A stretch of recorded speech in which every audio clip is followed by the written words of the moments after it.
Hello बच्चों, नमस्ते। कैसे हैं आप सभी? उम्मीद है शानदार होंगे और शानदार तरीके से अपनी पढ़ाई को कर रहे होंगे। बच्चों, मैं आपका भाई नीरज यादव स्वागत करता हूं आपका अपने परिवार तैयारी विद नीरज में। बच्चों, जैसा कि आप जान रहे हैं कि हम लोगों ने समांतर श्रेणी तक के ऑब्जेक्टिव क्वेश्चन कर लिए हैं और त्रिभुज के भी ऑब्जेक्टिव क्वेश्चन कर लिए हैं। तो 6 चैप्टर हमारे ऑब्जेक्टिव क्वेश्चन के कंप्लीट हो चुके हैं। ये 7वां चैप्टर है, निर्देशांक ज्यामिति। आज हम लोग इसके ऑब्जेक्टिव क्वेश्चन को करना प्रारंभ करेंगे और कल दूसरे पार्ट में सारे ऑब्जेक्टिव क्वेश्चन को हम लोग कवर कर लेंगे। ठीक है बात? तो आइए, निर्देशांक ज्यामिति के 2-3 फार्मूले जो हमारे इंपॉर्टेंट हैं, दूरी सूत्र, विभाजन सूत्र, मध्य बिंदु सूत्र, और जब हमको बिंदु के निर्देशांक दिए हों तो उन बिंदुओं से कौन सी ज्यामिति आकृति बनेगी, उसकी क्या शर्त होगी, ये सारी बातें पढ़ लेते हैं और उसके बाद क्वेश्चन को स्टार्ट करेंगे। ठीक है भाई? देखिए, तो सबसे पहले हम लोग दूरी सूत्र की बात कर लेते हैं, डिस्टेंस फार्मूला की बात कर लेते हैं। सबसे पहले हम लोग देखेंगे दूरी सूत्र। दूरी सूत्र हमारे पास ये बेटा एक रेखा दे रखी है P, जिस P बिंदु के निर्देशांक है x1, y1, और ये बिंदु हमको दे रखा है बेटा Q, जिसके निर्देशांक x2, y2 है। हमको बिंदु P दे रखा है जिसके निर्देशांक x1, y1 है, और बिंदु Q दे रखा है जिसके निर्देशांक x2, y2 है। हमको PQ के बीच की दूरी निकालनी। PQ के बीच की दूरी, PQ के बीच की दूरी। तो दूरी सूत्र हमारा क्या होता है? दूरी सूत्र होता है बेटा under root x2 minus x1 का whole square, x2 minus x1 का whole square, plus y2 minus y1 का whole square, y2 minus y1 का होल स्क्वायर। तो हम क्या करेंगे बेटा? x2 माइनस x1 का whole square plus y2 minus y1 का होल स्क्वायर, ये दूरी सूत्र है। ठीक है भाई? इस सूत्र को आपको याद रखना है और इस सूत्र से आपका क्वेश्चन आना ही आना है। ये बहुत महत्वपूर्ण सूत्र है, 100% यहां से क्वेश्चन आपको मिलना ही मिलना है। दूरी के विषय में एक बात आपको याद रखनी है कि दूरी सदैव धनात्मक होती है। दूरी सदैव धनात्मक होती है। तो आप लिखेंगे दूरी सदैव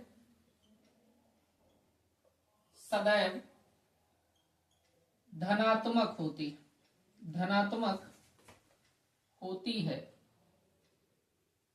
इतनी बात आपको क्लियर होगी, कहीं भी कोई डाउट नहीं होगा। मैंने दूरी सूत्र सबसे पहले बताया और उसके बाद मैंने बताया कि दूरी सदैव क्या रहती है? पॉजिटिव रहती है, धनात्मक रहती है। एक बात और देखना पड़ेगा आपको। क्या बात देखनी होगी? देखना यह होगा कि जब हमको बिंदु दिए रहेंगे, उसकी y अक्ष से दूरी या x अक्ष से दूरी पूछेंगे, तब क्या करेंगे? हमने कहा P x1, y1 की x अक्ष से दूरी, और यहीं पे हमसे पूछ ले अगर P x1, y1 की y अक्ष से दूरी, तो बेटा जब आपसे x अक्ष से दूरी कहेगा, x अक्ष से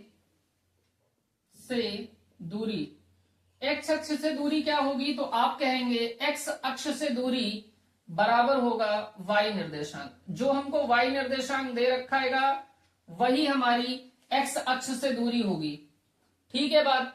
और दूरी बेटा ऑलवेज क्या रहती है? पॉजिटिव, सदैव धनात्मक रहती है। तो हो सकता है y निर्देशांक आपको पॉजिटिव दिया हो, या हो सकता है y निर्देशांक आपका निगेटिव दिया हो, ऋणात्मक दिया हो। तो हम इसका मॉड लगा लेते हैं, परिमाण लगा लेते हैं, यानी इसके अंदर से जो भी वैल्यू हमको मिलेगी वो पॉजिटिव मिलेगी। क्यों मॉड लगा रहे हैं, क्यों परिमाण लगा रहे हैं? क्योंकि दूरी सदैव क्या रहती है? धनात्मक रहती है। तो x अक्ष से दूरी हमेशा क्या होगा? y निर्देशांक। और यहां कह रहा y अक्ष से दूरी, तो y अक्ष से दूरी, तो आप कहेंगे y अक्ष से दूरी क्या होगी? तो आप कहेंगे भैया x निर्देशांक।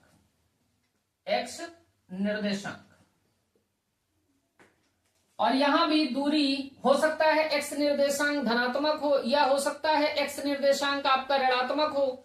तो यहां भी हम परिमाण लगा देते हैं। परिमाण का मतलब है कि यहां अंदर से जो भी वैल्यू बाहर निकालेंगे वो हमेशा धनात्मक निकलेगी। तो वाई अक्ष से दूरी अगर कहे बिंदु की, तो आप कहेंगे एक्स, वाई अक्ष से दूरी एक्स निर्देशांक के बराबर होगी और एक्स अक्ष से दूरी किसके बराबर होगी, वाई निर्देशांक के। जैसे यहाँ बिंदु आपने लिया है पी, x1, y1 की एक्स अक्ष से दूरी, तो वाई निर्देशांक कितने के बराबर है, y1 के। तो यहां हम लिख सकते हैं कितना, y1। बात आप समझ रहे। और यहां पे कह रहा है p x1, y1 की y अक्ष से दूरी, y अक्ष से दूरी किसके बराबर होती है, x निर्देशांक के। और x निर्देशांक यहां की तरह हम लोगों ने मान लिया है x1, तो ये किसके बराबर हो जाएगी, x1 y1 क्या है बेटा, गिवन पॉइंट, जो बिंदु हमको दिए रहेंगे। बात समझ गए। तो तीन बातें हम लोगों ने यहां सीखी। पहली बात हमने सीखी दूरी सूत्र क्या है, तो दूरी सूत्र हमारा √x2 - x1 का whole square plus y2 - y1 का होल स्क्वायर। दूसरी बात हम लोगों ने देखी कि दूरी सदैव धनात्मक होती है। तीसरी बात हमने, अगर कोई बिंदु आपको दिया गया हो और कह रहा हो कि इसकी एक्स अक्ष से दूरी बताइए, तो एक्स अक्ष से दूरी हमारा होता है वाई निर्देशांक। और हमसे कह रहा हो बिंदु दिया हो वाई अक्ष से दूरी बताइए, तो वाई अक्ष से दूरी हमारी होती है एक्स निर्देशांक। एक्स अक्ष से दूरी किसके बराबर होगी, वाई निर्देशांक के, और वाई अक्ष से दूरी किसके बराबर होगी, एक्स निर्देशांक के। बात क्लियर, नोट करिए। आइए बेटा देखिए विभाजन सूत्र, हेडिंग डालिए विभाजन सूत्र।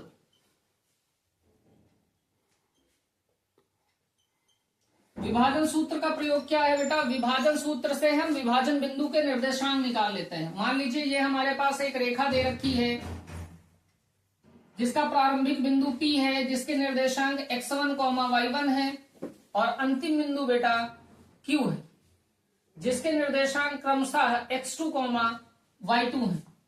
हम कह रहे हैं कि कोई बिंदु A है जो इसको m1, m2 के अनुपात में विभाजित करता है, जो इस रेखा PQ को A बिंदु m1, m2 के अनुपात में विभाजित करता है। तो इस A बिंदु के निर्देशांक क्या होंगे, तो हमने मान लिया कि A बिंदु के निर्देशांक x, y होंगे। तो इस x का क्या मान होगा, इस y का क्या मान होगा, ये हमको निकालना है। तो हम कहेंगे बेटा विभाजन बिंदु A के निर्देशांक x, y बराबर होंगे m1 x2 plus m2 x1 upon m1 plus m2। ये निर्देशांक बेटा x निर्देशांक के बराबर होगा, y निर्देशांक क्या होगा, देखिए m1 y2 plus m2 y1 upon m1 plus m2। तो ये बेटा विभाजन सूत्र है, बहुत आसान है। कैसे याद करना है, m1 के साथ बेटा x2 प्लस m2 के साथ x1 अपॉन में m1 प्लस m2, ये x निर्देशांक हो गए। y निर्देशांक क्या होगा बेटा, m1 के साथ बेटा इस बार क्या लेंगे, y2 प्लस m2 के साथ क्या लेंगे, y1, तो m2 y1 upon m1 plus m2।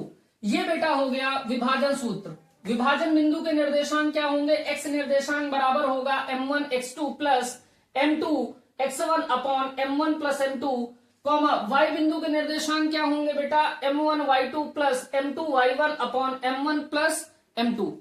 आगे देखिए बेटा मध्य बिंदु सूत्र, मध्य बिंदु सूत्र। बेटा मध्य बिंदु सूत्र हमारा निकल के आता है कहां से, विभाजन सूत्र से।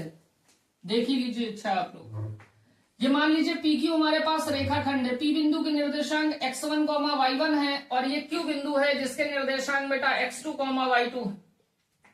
हमारा ये A बिंदु है जो रेखा PQ को समान अनुपात में विभाजित करता है, यानी कि P से A की दूरी और A से Q की दूरी, दोनों दूरियां बराबर होंगी, यानी कि ये बेटा A मध्य बिंदु है।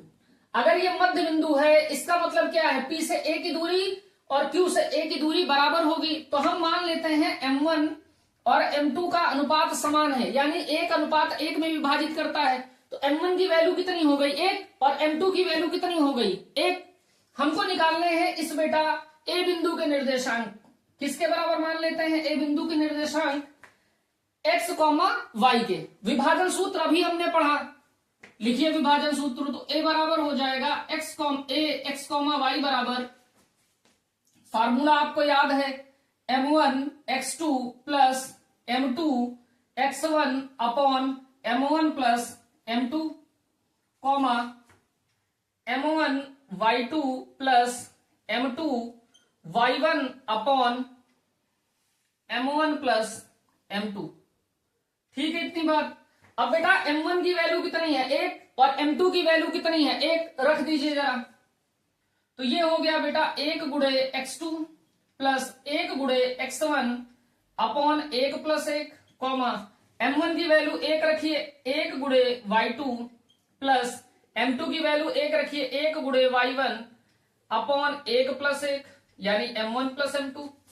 तो बेटा ये 1 में x2 का गुणा हो गया x2, 1 में x1 का गुणा हो गया x1 अपॉन 2 कॉमा 1 में y2 का गुणा हो गया y2, 1 में y1 का गुणा हो गया y1 अपॉन में 2। अब बेटा इसको, ये x2 भी प्लस का है, x1 भी प्लस का है, दोनों प्लस के हैं, तो इनको हम लिख सकते हैं ना x1 प्लस x2 बाई 2, और ये हो जाएगा बेटा y1 प्लस y2 बाई 2। तो ये जो है ये काहे का फार्मूला है? मध्य बिंदु सूत्र है। अगर बेटा मध्य बिंदु पर विभाजित कर रहा है तो हमारा सूत्र क्या होगा? x1 plus x2 by 2 y1 plus y2 by 2। ठीक है, तो ये दो सूत्र और हैं जो कि बहुत महत्वपूर्ण है। आप ये कह सकते हैं कि ये चैप्टर बहुत आसान है। अभी तक जो चैप्टर हम लोगों ने पढ़े हैं वो सारे बहुत आसान हैं। थोड़ा सा ट्रायंगल है, त्रिभुज है, जिसमें थोड़ा दिमाग आपको लगाना है। बाकी सारे फार्मूला बेस्ड चैप्टर हैं। आप फार्मूले याद रखेंगे, सवाल आपसे दनादन लगेंगे। नोट करिए इतनी बात। अब बेटा हम लोग बात करने चल रहे हैं कि जब हमको निर्देशांक दिए हों तो ज्यामितीय आकृति क्या बनेगी। तो हमको जब 3 बिंदु के निर्देशांक दिए हों, 3 बिंदु के निर्देशांक दिए हों बेटा, 3 बिंदु के निर्देशांक दिए हो तो आप क्या बनाओगे? भैया 3 बिंदुओं के निर्देशांक से हम क्या बना सकते हैं? तो आप कहोगे त्रिभुज बनेगा। तो हमसे पूछता है कि ये क्या इस टाइप का त्रिभुज बन रहा है? अगर बेटा 3 बिंदुओं से हमको बनाने को कह रहा है समबाहु त्रिभुज,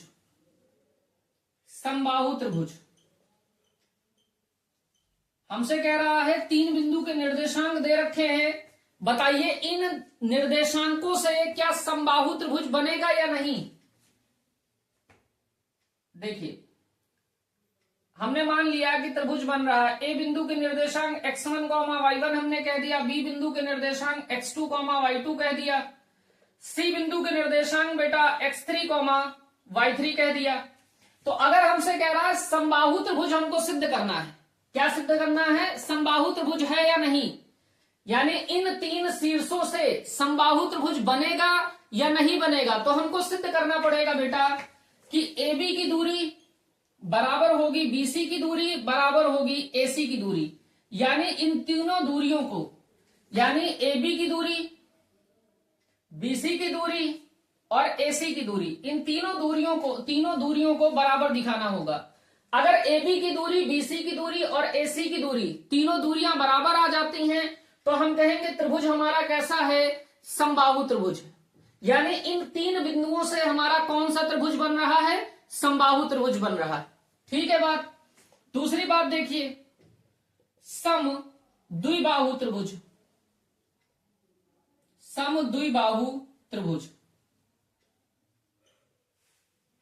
समबाहु त्रिभुज को आप ऐसे भी याद कर सकते हैं, सम का मतलब होता है समान, बाहु का मतलब होता है भुजाएं। तो ऐसा त्रिभुज जिसकी सभी भुजाएं बराबर हों, तो सभी तीनों भुजाएं बराबर ही तो दिखाने को कह रहा। AB एक भुजा है, BC एक भुजा है, AC एक भुजा है, तीनों भुजाएं अगर बराबर आप दिखा देते हैं। और ये AB कैसे निकालेंगे बेटा? दूरी सूत्र से। BC कैसे निकालेंगे? दूरी सूत्र से। AC कैसे निकालेंगे? दूरी सूत्र से।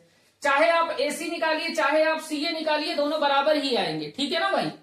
सम द्विबाहु त्रिभुज अगर हमसे कह रहा, हमारे पास निर्देशांक दे रखे हैं, माना ये ए बिंदु है, इसके निर्देशांक x1, y1 है, ये बी बिंदु है जिसके निर्देशांक x2, y2 है, और ये सी बिंदु है जिसके निर्देशांक बेटा x3, y3। हमसे कह रहा है इसको समद्विबाहु त्रिभुज दिखाओ।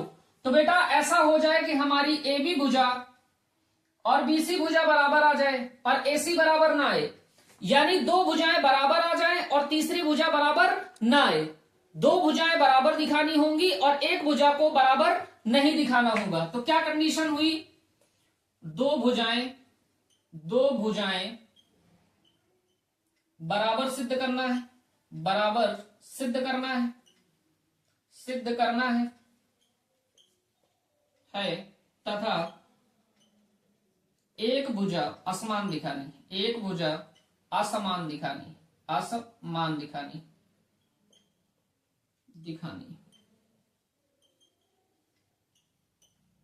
क्या मतलब हुआ कि दो भुजाओं तो आप समान दिखा दोगे लेकिन एक भुजा को आपको समान नहीं दिखाना है। यानी हम कह सकते हैं कि ए बी बराबर होगा बीसी के, लेकिन इन दोनों भुजाएं बराबर नहीं होंगी किसके? एसी के। ठीक, ए बी बीसी के बराबर होगा लेकिन एसी के बराबर नहीं होगा। ठीक है ना बात, कि दो भुजाएं बराबर सिद्ध करना है तथा एक भुजा को असमान दिखाना है। अगर हमसे कहें, तीसरी बात हमसे क्या कह दे बेटा, हमसे कहे विषम बाहु त्रिभुज है। कैसा त्रिभुज है? विषम बाहु त्रिभुज है। अगर आपसे कहे कि हमको सिद्ध करना है विषम बाहु त्रिभुज, ये हमको त्रिभुज दे रखा है। ए बिंदु के निर्देशांक हमारे x1, y1 है, बी बिंदु के निर्देशांक हमारे x2, y2 है, और सी बिंदु के निर्देशांक हमारा x3, y3 है। हमसे कह रहा इसको विषम बाहु दिखाना है। विषम बाहु का मतलब बेटा तीनों भुजाएं असमान।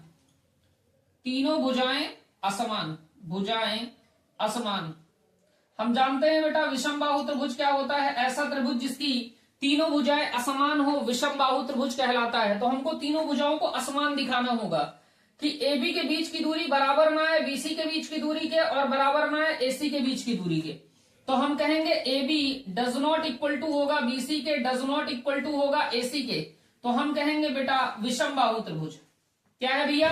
विषम बाहु त्रिभुज। क्या है? विषम बाहु त्रिभुज। बात समझ गए? समबाहु के लिए तीनों भुजाएं बराबर दिखानी है, समद्विबाहु के लिए दो भुजाएं बराबर दिखानी है, एक भुजा असमान दिखानी है, और विषम बाहु के लिए बेटा सारी की सारी भुजाएं असमान दिखानी है। अब चौथा और मोस्ट इंपॉर्टेंट त्रिभुज की बात करेंगे हम लोग। किसकी? समझ तो गए ही होगे, पाइथागोरस कहां लगते भैया? तो समकोण त्रिभुज। तो देखो चौथी बात क्या करनी है, हम लोग बात करेंगे समकोण त्रिभुज की। समकोण त्रिभुज, अगर बेटा हमको कोई त्रिभुज दे रखा है, त्रिभुज के शीर्ष दे रखे हैं, तीन बिंदु के निर्देशांक दे रखे हैं और हमसे कह रहा है समकोण त्रिभुज बनना चाहिए। क्या समकोण त्रिभुज बन रहा है? तो आप क्या कहेंगे? आप कहेंगे ठीक है भाई, ट्राई करके देखते हैं। तो ए बिंदु दे रखा होगा जिसके निर्देशांक बेटा x1, y2 होंगे, बी बिंदु दे रखा होगा जिसके निर्देशांक x2, y2 होंगे, और सी बिंदु दे रखा होगा जिसके निर्देशांक x3, y3 होंगे। यानी ए बिंदु के निर्देशांक x1, y1, बी बिंदु के निर्देशांक x2, y2 और सी बिंदु के निर्देशांक बेटा x3, y3 हमको दे रखे हैं। हमसे कह रहा है क्या इन तीन बिंदुओं से समकोण त्रिभुज की रचना हो सकती है? क्या इन तीन बिंदुओं से समकोण त्रिभुज बन सकता है? तो सबसे पहले हम निकालेंगे बेटा ए बी, यानी ए से बी के बीच की दूरी, फिर निकालेंगे बेटा बी सी, यानी बी से सी के बीच की दूरी, फिर निकालेंगे बेटा ए सी, यानी ए से सी के बीच की दूरी। ठीक है, हमको यह सिद्ध करना होगा कि बड़ी भुजा का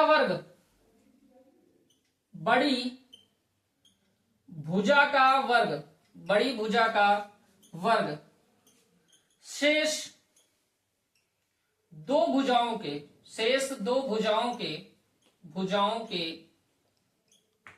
वर्गों के योगफल के बराबर है तब बिंदु समकोण त्रिभुज बनाते हैं। बिंदु समकोण त्रिभुज बनाते हैं।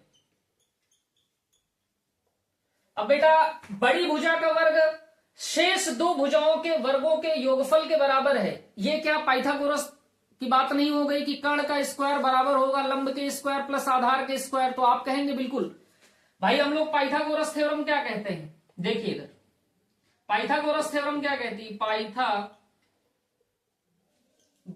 प्रमेय। पाइथागोरस प्रमेय आपसे क्या कहती है, पाइथागोरस प्रमेय आपसे कहती है कि कर्ण का जो स्क्वायर होगा वो बराबर होगा भैया जी किसके, आधार के स्क्वायर प्लस लंब के स्क्वायर के। और हम जानते हैं कि कर्ण हमारी क्या होती है, सबसे बड़ी भुजा। तो क्या कह रहा है, बड़ी भुजा का वर्ग कर्ण का स्क्वायर शेष दो भुजाएं, भाई तीन ही भुजा होंगी तो भुज में शेष दो भुजाओं के वर्गों के योगफल के बराबर है। शेष दो भुजा में एक लंब रहेगी, एक क्या रहेगी, आधार। तो आधार का स्क्वायर प्लस लंब का स्क्वायर और यहां बीच में साइन का है प्लस का, यानी योग बराबर होगा। तो ये पाइथागोरस थ्योरम ही तो हो गई, बात समझे। तो अगर ये नियम फॉलो हो रहा है तो समकोण त्रिभुज के शीर्ष है, और नहीं हो रहा है तो समकोण त्रिभुज के शीर्ष नहीं है। बात समझ में आ गई भाई। चार बातें अपन लोगों ने की, क्या क्या बात की, सबसे पहले समबाहु त्रिभुज। तो मैंने आपको बताया ऐसा त्रिभुज जिसकी सभी भुजाएं बराबर, तीनों भुजा अगर बराबर सिद्ध कर ले जा रहे तो हम कह रहे हैं समबाहु त्रिभुज है। अगर बेटा दो बाहु त्रिभुज सिद्ध करना है तो तीन शीर्ष हमको देंगे, दो भुजाएं बराबर सिद्ध कर दो, एक भुजा असमान सिद्ध कर दो, तो हम कहेंगे कि समद्विबाहु है। बेटा तीसरी बात हम लोगों ने विषम बाहु की। अगर बेटा तीनों भुजाएं असमान आ जाती हैं तो हम कहेंगे क्या है, विषम बाहु। चौथी बात हम लोगों ने समकोण त्रिभुज की। समकोण त्रिभुज के लिए मैंने आपसे क्या बताया कि सबसे पहले तीनों भुजाएं निकाल लेंगे दूरी सूत्र से। जो सबसे बड़ी भुजा आएगी, सबसे बड़ी भुजा का वर्ग कर देंगे और उसको बराबर सिद्ध कर देंगे अन्य दो भुजाओं के वर्गों के योगफल के। अगर बराबर सिद्ध हो जाता है तो हम कहेंगे समकोण त्रिभुज के शीर्ष है, और बराबर नहीं सिद्ध होता भैया तो मना कर देंगे, रोक देंगे, कह देंगे नहीं समकोण त्रिभुज के शीर्ष नहीं है।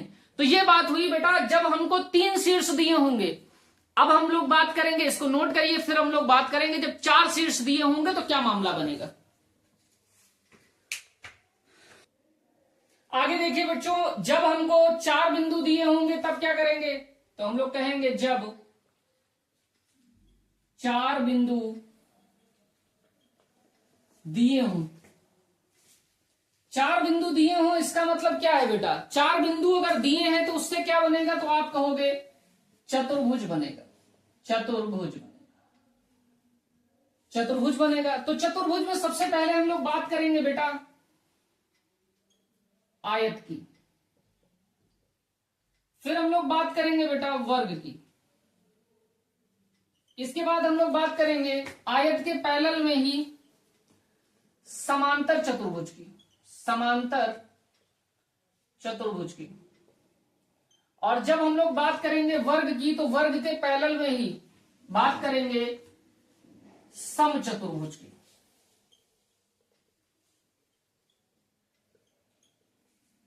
हम जानते हैं बेटा आयत की अगर बात की जाए, हमको चार बिंदु दिए हों, चार बिंदु दिए हों, हमसे कह रहा है सिद्ध कीजिए कि आयत के शीर्ष हों। ये हमारे बेटा चार बिंदु हैं। ए बिंदु के निर्देशांक हमारे x1, y1 हो, बी बिंदु के निर्देशांक हमारे x2, y2 हो, सी बिंदु के निर्देशांक हमारे x3, y3 हो, और डी बिंदु के निर्देशांक बेटा हमारे x4, y4 हो। ठीक है बेटा। आयत की प्रॉपर्टी की अगर मैं बात करूं, आयत की बात करूं मैं, ये हमारे पास मान लीजिए आयत दिया ए बी सी डी एक आयत है। तो आयत की प्रॉपर्टी क्या होती है कि सम्मुख भुजाएं बेटा बराबर होती हैं। तो हमको यहां भी क्या सिद्ध करना होगा, सम्मुख भुजाएं बराबर। और बेटा आयत के दोनों विकर्ण क्या होते हैं, तो आप कहेंगे आयत के दोनों विकर्ण भी बराबर होते हैं। तो यहां पे हमको सिद्ध करना होगा कि ये चार शीर्ष आयत के शीर्ष होंगे। कब आयत के शीर्ष होंगे, जब सम्मुख भुजाएं हमारी बराबर होंगी, जब सम्मुख भुजाएं हमारी बराबर और दोनों विकर्ण बराबर। तो सम्मुख भुजा का मतलब ए बी हमारी बराबर होनी चाहिए किसके, सीडी के। तो हम कहेंगे ए बी बराबर हो सीडी के, यानी ये ए बी भुजा इस सीडी भुजा के बराबर हो गई, और ये बेटा बीसी भुजा किसके बराबर हो जाए, एडी के, तथा बीसी भुजा बराबर हो जाए एडी के। इतनी बात में कोई दिक्कत नहीं होगी। आप कहेंगे आयत की प्रॉपर्टी से सम्मुख भुजाएं बराबर होती हैं, तो हमने ए बी बराबर कर दिया सी डी के और बी सी बराबर कर दिया ए डी के। और बेटा दोनों विकर्ण बराबर सिद्ध करने होंगे। एक विकर्ण ये है बेटा और एक विकर्ण ये। विकर्ण कौन सा है? तो आप कहेंगे एसी विकर्ण है और बीडी विकर्ण है, तथा एसी बराबर है बीडी के।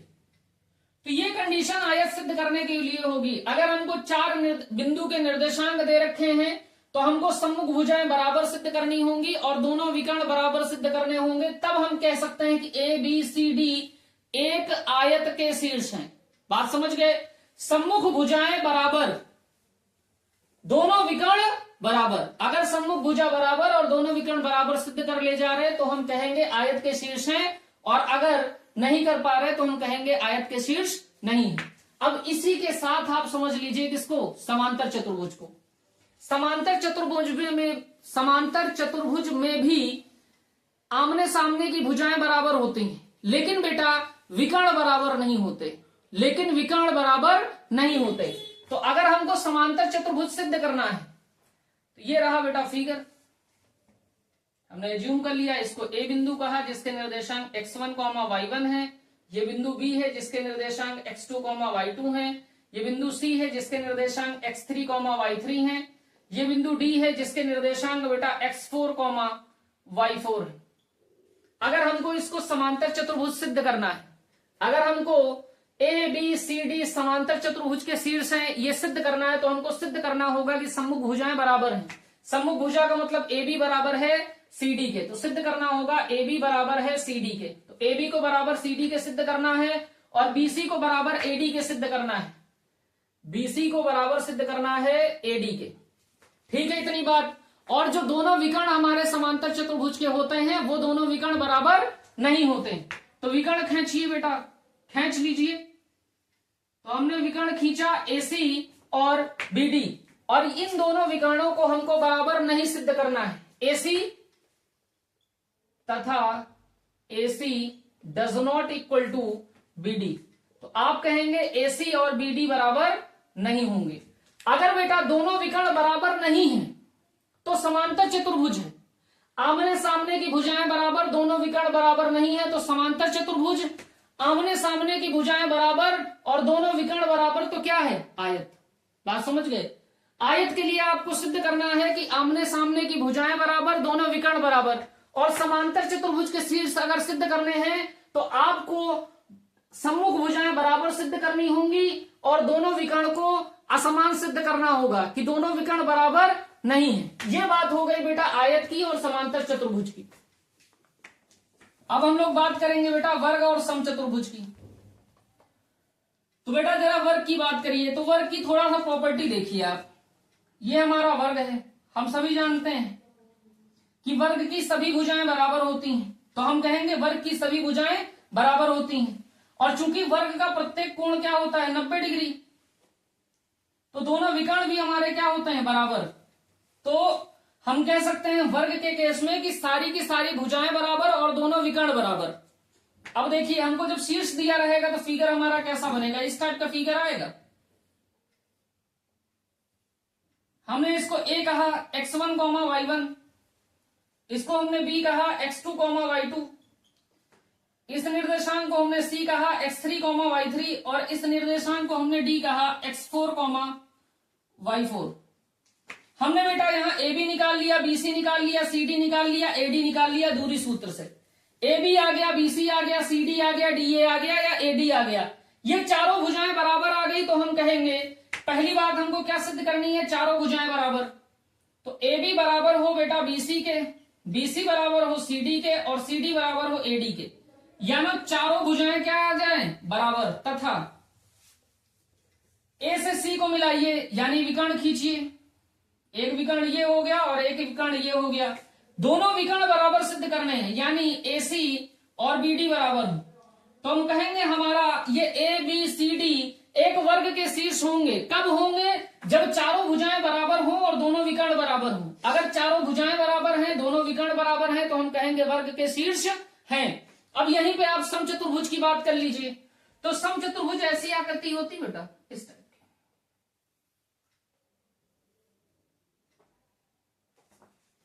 समचतुर्भुज की भी चारों भुजाएं बराबर होती हैं। तो आप कहेंगे अगर ये समचतुर्भुज के शीर्ष हम बना रहे हैं तो ए बिंदु के निर्देशांक x1 y1 होंगे, बी बिंदु के निर्देशांक x2 y2 होंगे, सी बिंदु के निर्देशांक बेटा x3 y3 होंगे और डी बिंदु के जो निर्देशांक होंगे वो x4 y4 होंगे। तो समचतुर्भुज की भी सभी भुजाएं क्या होती हैं? बराबर। तो हमको अगर इसको समचतुर्भुज के शीर्ष सिद्ध करना है तो सबसे पहले हमको चारों भुजाएं बराबर करनी होंगी, यानी ए बी बराबर होगा बीसी के, बराबर होगा सीडी के, बराबर होगा एडी के। तो चारों भुजाएं बराबर। इसके साथ में और एक कंडीशन है, क्या? विकर्ण की। विकर्ण इसके बराबर नहीं होते। तो आप कहेंगे एक विकर्ण हमारा एसी है और दूसरा विकर्ण बीडी है। हमारा जो एसी विकर्ण होगा हमारे बीडी विकर्ण के बराबर नहीं होगा। तो हम कहेंगे AC does not equal to BD. तो अगर चारों भुजाएं बराबर और विकर्ण बराबर नहीं है तो समचतुर्भुज, चारों भुजाएं बराबर विकर्ण बराबर तो हम कहेंगे वर्ग है। नोट कर लीजिए बेटा इतनी बात। और सारी बात, इन चार आकृतियों से बाहर कोई आकृति आपसे पूछी नहीं जाएगी और ना ही आपसे चार त्रिभुज से बाहर कोई आकृति पूछी जाएगी। नोट करिए। थ्योरी पोर्शन बेटा पूरा कंप्लीट हो चुका है। अब हम लोग क्वेश्चंस को देखेंगे और जितने भी क्वेश्चन आज हम लोग करेंगे, कल हम लोग करेंगे, वो सारे के सारे क्वेश्चन बेटा प्रीवियस ईयर में आए हुए हैं, पिछले वर्षों में पूछे गए हैं। तो आप इन सभी क्वेश्चंस को मन लगा के देखिए। और क्वेश्चन देखना नहीं है बेटा, उसको आपको करना है। वीडियो को रोकिए, क्वेश्चन को देखिए, आप लगाने का प्रयास करिए। अगर आपसे नहीं लगे तो सोल्यूशन आगे देखिए। बात समझ रहे? चलिए देखिए, क्वेश्चन नंबर 1 हमारा कह रहा बिंदु -1, -3 और 5,2 के बीच की दूरी है। हमसे कह रहा एक रेखाखंड हमको दे रखा है जिसके बिंदु है -3, 1, -3 और दूसरा बिंदु Q जो दे रखा है वो 5,2 दे रखा है। पहले बिंदु के निर्देशांक को हम कहेंगे x1, y1, दूसरे बिंदु के निर्देशांक को हम कहेंगे बेटा x2, y2।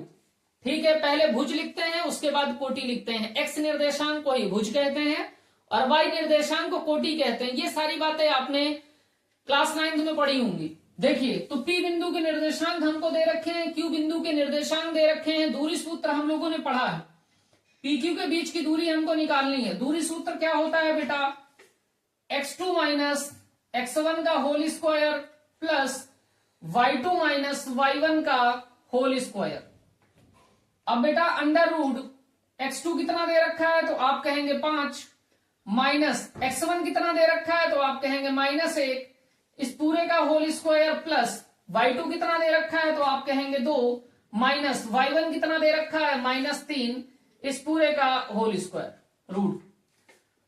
अंडर रूट 5 हो गया, माइनस माइनस बेटा प्लस हो गया, तो 5 + 1 का whole square plus 2, minus minus plus हो गया, प्लस का 3 का होल स्क्वायर। तो बेटा 5 अंडर रूट 5 में 1 जोड़ देंगे 6 का होल स्क्वायर हो गया, प्लस 3 और 2 मिलके हो जाएंगे 5 का होल स्क्वायर हो गया।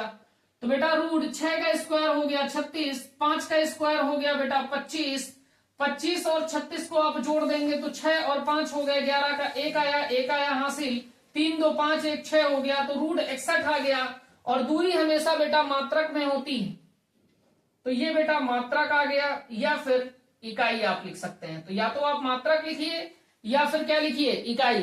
अगर आप मात्रक या इकाई लिखना चूक जाते हैं, भूल जाते हैं, छोड़ देते हैं तो इसका नंबर आपसे काट लिया जाएगा।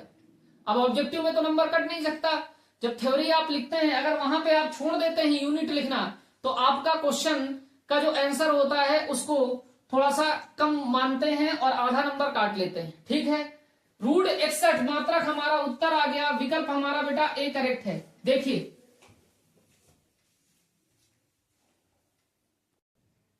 बेटा क्वेश्चन नंबर 2 देखिए। क्वेश्चन नंबर 2 हमारा क्या कह रहा है? दो बिंदुओं 2,3 और 4,1 के बीच की दूरी होगी। हमारे पास दो बिंदु दे रखे हैं, कह रहा बीच की दूरी होगी। और ये प्रश्न 2023 में आपसे पूछा गया है और ऐसा प्रश्न आपके एग्जाम में 100% आएगा। हमारे पास बेटा एक रेखाखंड दे रखा है, बिंदु दे रखे हैं जिसके निर्देशांक 2,3 है और दूसरा बिंदु दे रखा है Q जिसके निर्देशांक बेटा 4,1 है। हमसे कह रहा है PQ के बीच की दूरी बताइए। PQ बराबर बताना है हमको, हम जानते हैं बेटा दूरी सूत्र क्या होता है हमारा, under root x2 minus x1 का whole square plus y2 minus y1 का होल स्क्वायर। बेटा x1 की वैल्यू यहां कितनी है तो आप कहेंगे P बिंदु के निर्देशांक को x1, y1 कहेंगे और Q बिंदु के निर्देशांक को हम x2, y2 कहेंगे। तो बेटा x1 की वैल्यू 2 हो गई, y1 की वैल्यू 3 हो गई, x2 की वैल्यू 4 हो गई, y2 की वैल्यू 1 हो गई। तो PQ बराबर हो जाएगा बेटा अंडर रूट x2 की वैल्यू कितनी है तो आप कहेंगे 4 माइनस x1 की वैल्यू कितनी है 2, तो आप कहेंगे 4 माइनस 2 का होल स्क्वायर प्लस y2 हमारा दे रखा है बेटा 1 माइनस y1 हमारा दे रखा है 3, तो 1 माइनस 3 का होल स्क्वायर बराबर अंडर रूट 4 में से 2 घटा देंगे तो 2 बचेगा, 2 का होल स्क्वायर प्लस 1 घटाना है, 1 को प्लस का है और माइनस का 3 है, घटा देंगे बेटा तो माइनस का 2 बचेगा, माइनस 2 का होल स्क्वायर बेटा प्लस 2 का होल स्क्वायर आपका हो गया 4 और माइनस का स्क्वायर करेंगे तो हो जाएगा प्लस और 2 का स्क्वायर करेंगे तो हो जाएगा 4, 4 में 4 जोड़ देंगे तो ये हो गया अंडर रूट 8। अंडर रूट 8 को बेटा हम लोग लिख सकते हैं ना 4 गुणा 2, 4 दूनी 8 और बेटा इस 4 का पूर्ण वर्ग हम जानते हैं कितना होता है तो आप कहेंगे 2, वर्गमूल ले लोगे तो 2 आ जाएगा और ये रूट 2 वैसे का वैसे रहेगा तो 2 रूट 2 हमारा आ गया। लेकिन भूलना क्या नहीं है लिखना, इकाई या मात्रक लिखना, इकाई या मात्रक लिखना आपको नहीं भूलना। तो कितना आ गया उत्तर 2 रूट 2 मात्रक, तो विकल्प हमारा हो गया बेटा सी। ठीक है बात, नोट करिए इसको बेटा। अगला क्वेश्चन देखिए, क्वेश्चन नंबर 3 देखिए बच्चों क्या कह रहा है। क्वेश्चन नंबर 3 हमारा कह रहा बिंदु 3,4 की मूल बिंदु से दूरी। मूल बिंदु क्या होता है हमारा बेटा, मूल बिंदु के जो निर्देशांक होते हैं, मूल बिंदु के निर्देशांक, मूल बिंदु के निर्देशांक हमारे होते हैं बेटा 0,0। क्या होते हैं मूल बिंदु के निर्देशांक तो आप कहेंगे 0,0। अगर आपको कहीं भी मूल बिंदु कहता है तो मूल बिंदु का मतलब है भैया 0,0। कह रहा बिंदु इतने से, बिंदु कितना दे रखा है 3,4, कितने से दूरी कह रहा मूल बिंदु, यानी Q क्या है हमारा 0,0। तो x1 की वैल्यू तो 3 है, y1 की वैल्यू 1 है, x2 की वैल्यू हमारी 0 है बेटा और y2 की वैल्यू भी हमारी कितनी है 0। हमको निकालना है दूरी सूत्र, दूरी निकालनी है PQ के बीच की, तो PQ के बीच की दूरी किससे निकलेगी, दूरी सूत्र से। तो हम कहेंगे PQ बराबर under root x2 minus x1 का whole square plus y2 minus y1 का होल स्क्वायर। तो ये बेटा हो गया अंडर रूट x2 कितना दे रखा है तो आप कहेंगे भैया जी 0, x1 कितना दे रहा है तो आपका 3 हो गया, होल स्क्वायर y2 कितना है तो आप कहेंगे 0 और y1 कितना है तो आप कहेंगे 4, इसका होल स्क्वायर। बेटा 0 से आप रूट हो गया, 0 से आप -3 कर देंगे तो -3 ही बचेगा, -3 का होल स्क्वायर। 0 से आप 4 घटा दोगे तो माइनस का 4 बचेगा, -4 का होल स्क्वायर अंडर रूट -3 का स्क्वायर कितना होगा तो आप कहेंगे माइनस का स्क्वायर हो जाएगा भैया प्लस और 3 का स्क्वायर हो जाएगा 9, तो ये प्लस का 9 हो गया प्लस माइनस का 4 का होल स्क्वायर, तो माइनस का स्क्वायर हो गया प्लस और 4 का स्क्वायर हो गया 16, तो ये हो गया बेटा 16। तो अंडर रूट 16 प्लस 9 आ गया, तो ये अंडर रूट के अंदर 9 और 16 मिलके हो जाएंगे 25 और बेटा अंडर रूट 25 जो हमारा होता है वो बराबर होता है किसके 5 के, 5 के बराबर होता है। तो हमारा जो उत्तर आ गया वो कितना आ गया 5 मात्रक। विकल्प हमारा बेटा कौन सा सही है बी। तो बच्चों आज की क्लास हम लोग यहीं तक रखते हैं, इसको आप नोट डाउन कर लीजिएगा और चीजों को आप रिवाइज करिएगा लिख लिख कर। आपको उम्मीद है मुझे कि आपको ये क्लास बढ़िया लगी होगी। अगर आपको क्लास अच्छी लगती है तो अपने मित्रगणों के साथ साझा करिए। आज की क्लास बच्चों यहीं, कल हम इस चैप्टर को खत्म कर रहे होंगे। जय हिंद।